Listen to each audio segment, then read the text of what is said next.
찬송가 382장 함께 찬양하겠습니다.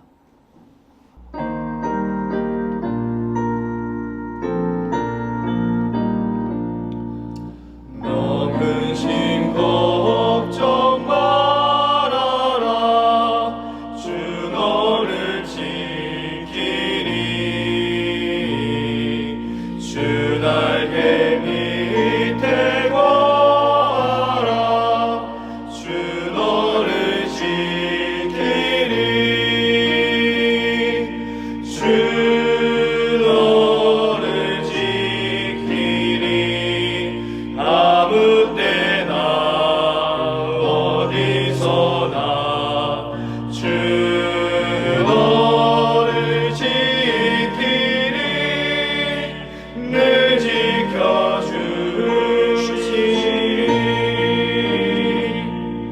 어려워 낙심될 때에 주 너를 지키리. 위험한 일을 당할 때 주 너를 지키리. 주 너를 지키리. 아무 때나 어디서나 주 너를 지키리. 늘 지켜주시리. 너을 것 미리 아시고 주 너를 지키리. 구하는 것을 주시며 주 너를 지키리. 주 너를 지키리. 아무 때나 어디서나 주 너를 지키리. 늘 지켜주시리.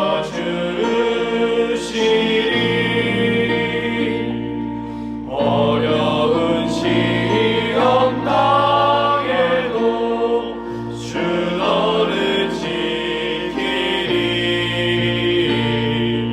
구주의 품에 거하라. 주 너를 지키리. 주 너를 지키리. 아무 때나 어디서나 주 너를 지키리. 늘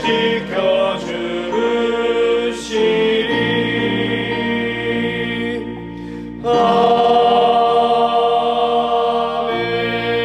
아멘. 기도하겠습니다. 사랑의 하나님, 오늘 새벽 이 자리에 나와 주의 말씀을 묵상하게 하시니 감사합니다. 우린 너무나 연약합니다. 그렇게 우리는 하나님이 필요합니다. 하나님을 강하게 붙드는 이 시간, 우리는 우리의 방법을 붙잡는 삶이 아닌 하나님의 방법을 붙잡는 삶을 살길 원합니다.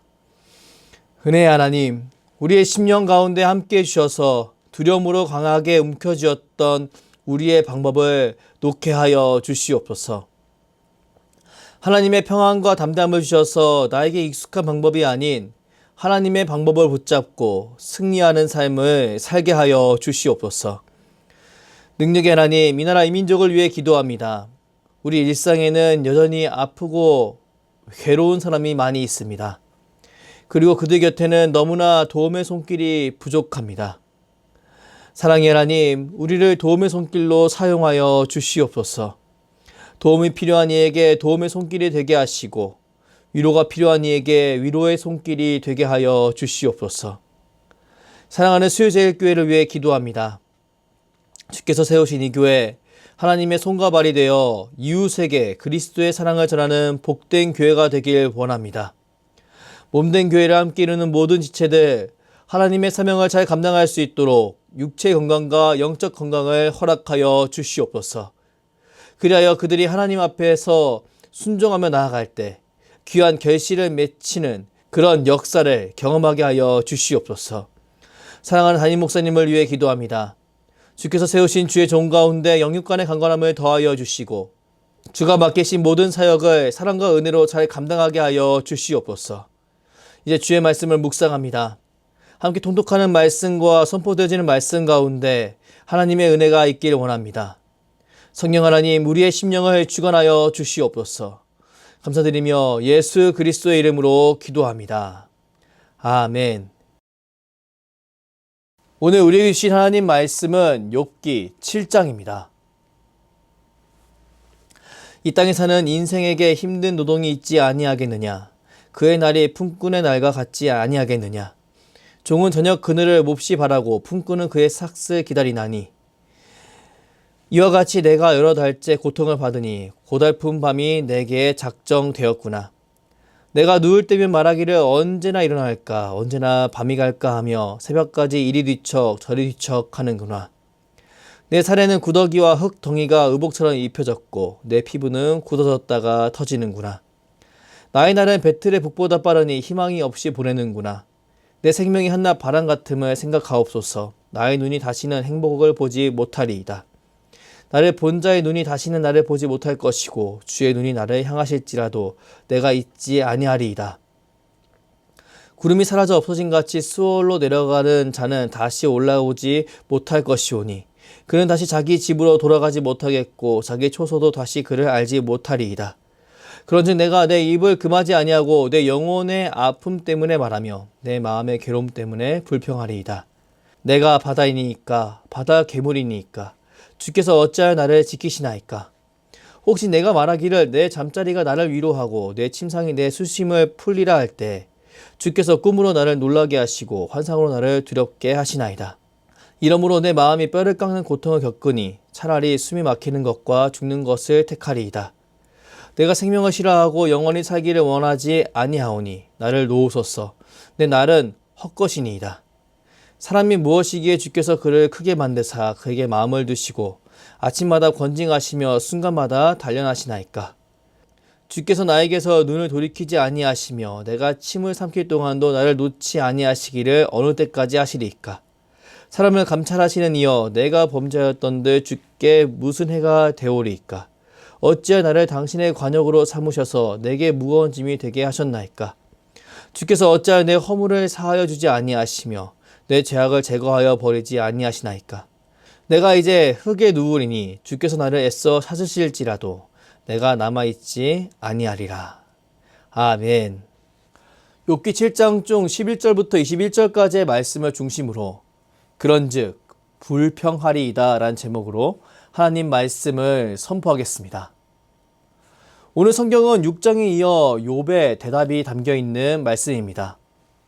지금 욥은 그의 친구인 엘리바스의 조언 다음에 그에 대한 대답을 하고 있습니다. 욥은 그의 고통을 바라보며 자신에게 섣부른 답을 제시하는 친구로 말미암아 지독한 고립감을 느끼고 있습니다. 그는 그 고통을 자신의 출생을 저주하는 것으로 표현하고 이제는 하나님을 향한 불평으로 표현하는데요. 이것은 지금 그가 지독하게 괴로운 상황 속에 놓여 있음을 짐작하게 합니다. 욥은 자신이 가진 것을 다 잃었을 때 입으로 하나님께 불평하지 않았습니다. 그리고 욥은 자신의 몸에 직접적으로 고통이 찾아왔을 때에도 하나님께 불평하지 않았습니다. 그러나 그는 하나님의 이름으로 자신에게 섣부른 답을 제시하는 친구 앞에서 하나님을 향한 불평을 시작합니다. 왜 그는 이런 상황에서 지난 시간까지 하지 않던 그 불평을 하게 된 것일까요? 그 이유는 사람은 관계적인 존재이기 때문입니다. 사람은 하나님의 형상대로 지음받았습니다. 그렇기에 사람은 누군가의 관계가 참으로 중요합니다. 삼위일체 하나님이 서로에게 교제하시며 창조와 구속사역을 진행하셨듯이 사람은 누군가와 공동체를 이루며 교제하며 삶을 살도록 지음받은 겁니다. 그렇기에 사람은 자신이 갖고 있는 것을 잃는 것보다 그것으로 인해 사람과의 관계가 어그러지고 단절되는 것에 더 큰 고통을 느낍니다. 실직을 한 부모는 내가 직장을 잃은 것보다 그것으로 인해 내 인간관계가 망가지는 것에 더 큰 고통을 느낍니다. 그리고 사랑하는 내 자녀가 나로 말미암아 또 다른 단절을 경험하고 나와도 단절될 것으로 인해 고통을 느낍니다. 큰 질병을 갖게 된 사람도 마찬가지입니다.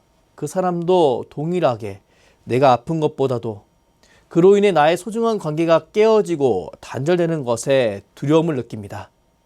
그리고 그것을 바라보며 큰 심적 아픔 속에 들어갑니다. 이처럼 사람은 관계 속에서 겪는 단절 속에서 큰 아픔을 느낍니다. 그리고 그 아픔은 자연스레 나를 지으시고 이끄시는 하나님을 향한 불평으로 이어집니다. 이것은 너무나 자연스러운 모습입니다. 오늘 성경 본문 11절 말씀을 함께 읽겠습니다. 그런즉 내가 내 입을 금하지 아니하고 내 영혼의 아픔 때문에 말하며 내 마음의 괴로움 때문에 불평하리이다. 하나님을 향한 욥의 표현을 보십시오. 그는 이 말을 한 뒤에 거침없이 하나님께 쏘아붙입니다. 자신 안에 있는 이해 못할 심적 어려움을 그대로 토설합니다. 우린 이런 그의 모습을 바라보며 고통 중에 있을 때 자신의 모습을 다시 생각해 볼 수 있습니다. 욥은 특별히 연약해서 이렇게 하나님 앞에 불평을 쏟아낸 게 아니었습니다.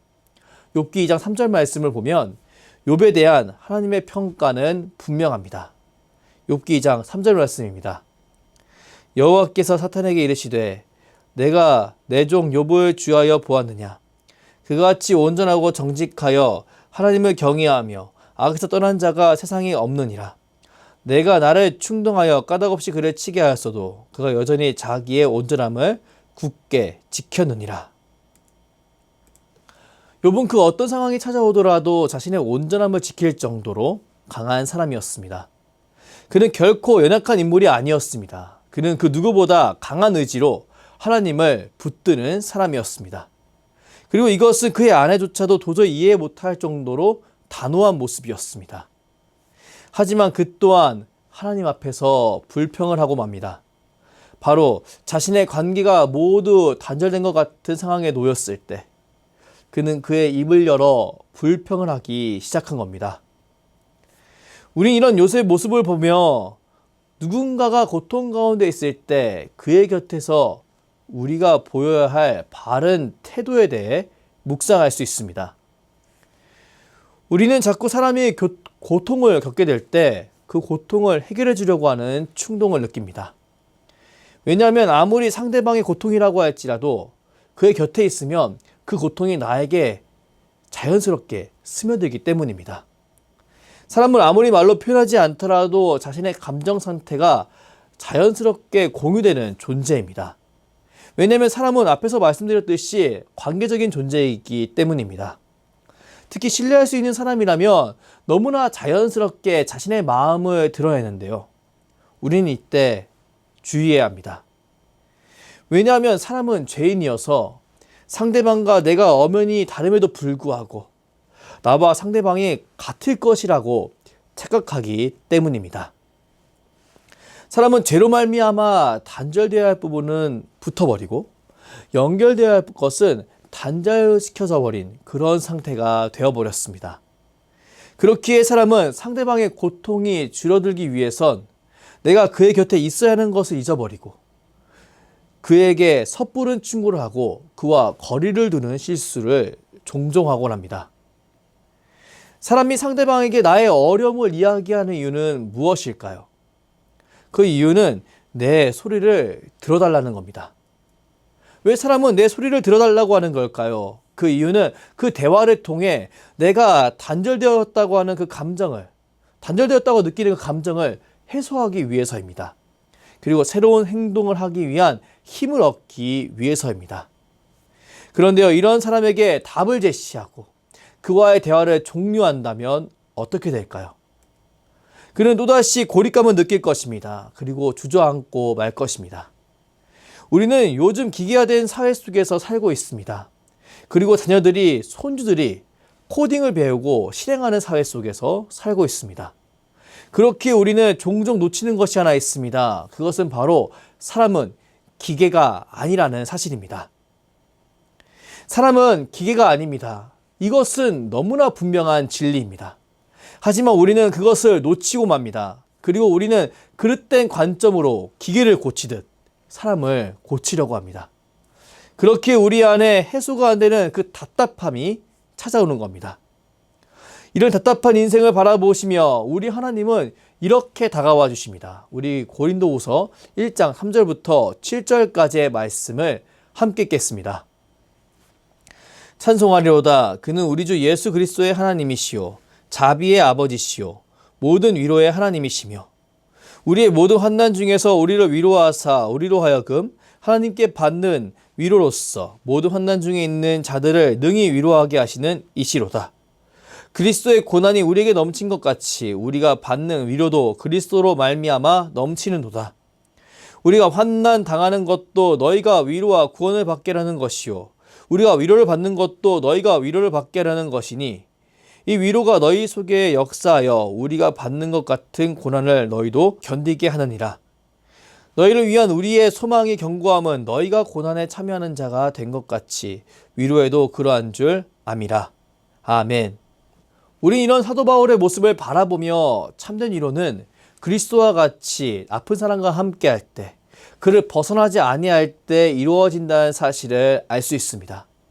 그리고 이런 사실을 그가 너무나 잘 알고 있었기에 그 또한 고난을 피하지 않고 함께하고 있음을 알 수 있습니다. 사랑하는 성도 여러분, 누군가 아픔을 겪고 있는 사람이 있다면 그의 곁에 머물러 줄 수 있길 바랍니다. 단 그가 너무 괴롭지 않도록 섣부른 답을 제시하는 것을 경계할 수 있길 바랍니다. 하나님은 분명히 나와 그를 사랑하시기에 그의 삶 속에 하나님의 의미를 찾게 하실 것이고 그를 신실하게 인도해 가실 것입니다. 일단 우리는 이 사실을 굳게 믿어야 합니다. 그리고 성령 하나님을 의지하며 그의 곁에 머물며 함께 견뎌야 합니다. 단 이것은 결코 쉬운 일이 아닙니다.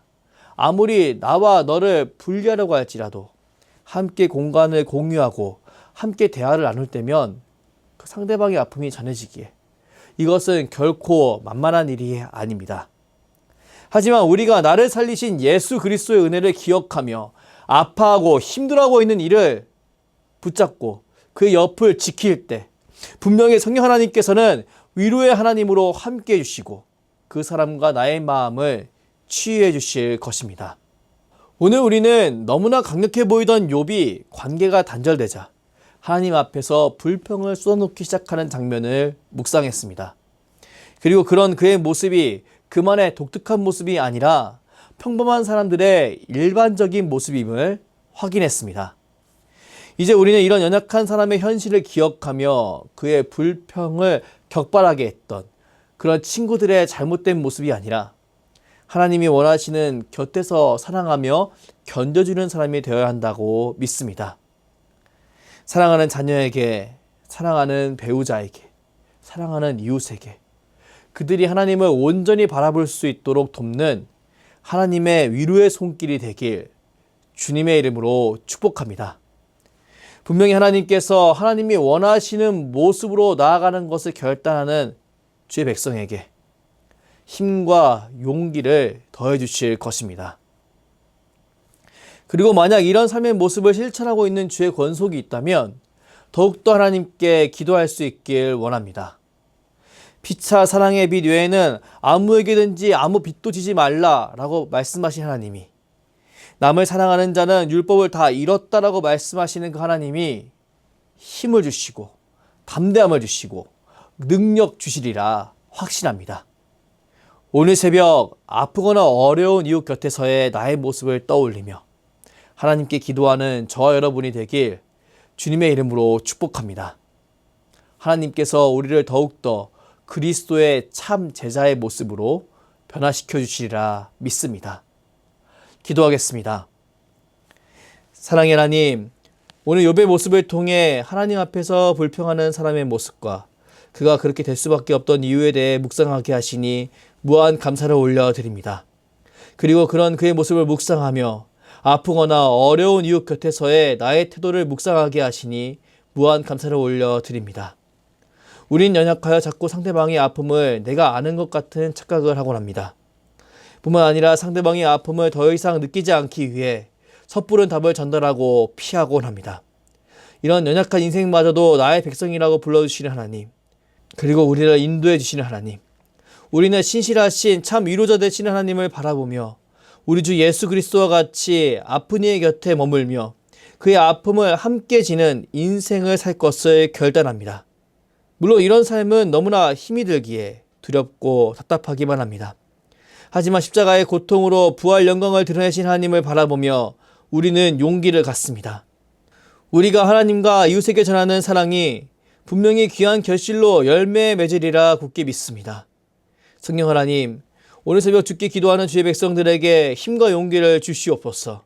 그리하여 평화의 왕이신 예수 그리스도의 위로의 사자로 주가 맡기신 이웃에게 참 평안을 전하게 하여 주시옵소서.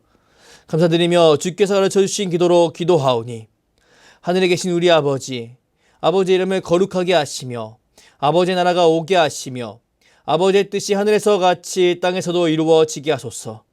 오늘 우리에게 일용할 양식을 주시고 우리가 우리에게 잘못한 사람을 용서하여 준 것 같이 우리 죄를 용서하여 주시고 우리를 시험에 빠지지 않게 하시고 악에서 구하소서. 나라와 권능과 영광이 영원히 아버지의 것입니다. 아멘.